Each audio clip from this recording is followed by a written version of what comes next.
గమనిస్తూ ఉన్నారు. అంతేకాకుండా మైనార్టీల్లో మా మైనార్టీస్ మీద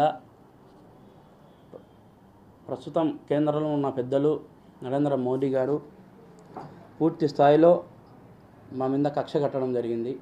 అది ఏ విధంగా అంటే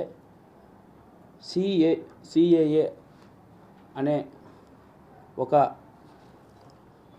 తీసుకొని వచ్చి, అంటే ఒక మైనార్టీ అంటే నువ్వు ముస్లిమా కాదా అని నువ్వు ఫస్ట్ తేల్చుకో అని మాకు ఆప్షన్ ఇచ్చినాడు. ఈరోజు నేను మోదీ గారిని అడుగుతా ఉండా, అంటే మేమేమన్నా పాకిస్తాన్ నుంచి వచ్చినామా మైనార్టీస్ము?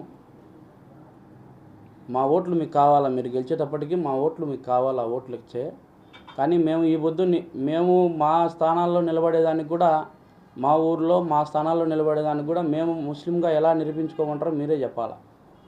ఆ స్కీమ్ తెచ్చిన మిమ్మల్ని మేము అడుగుతూ ఉన్నాం. ఈరోజు జేబీఎం భారత్ పార్టీ మిమ్మల్ని ప్రశ్నిస్తూ ఉంది.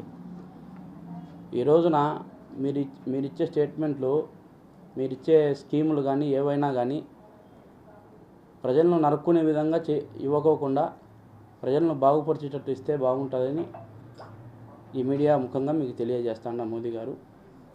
అంతేకాకుండా మైనార్టీస్కి జగన్మోహన్ రెడ్డి సీఎం కాకముందు తోఫా ఇస్తా అని చెప్పినాడు. పెళ్ళిళ్ళకు ఏ ఆడపిల్లకైనా సరే తోఫా ఇస్తా అని చెప్పినాడు. అది ఇంతవరకు ఇవ్వలే. అది ఎందుకు ఇవ్వలే జగన్మోహన్ రెడ్డి గారని ప్రశ్నిస్తూ ఉన్నాం. అంతేకాకుండా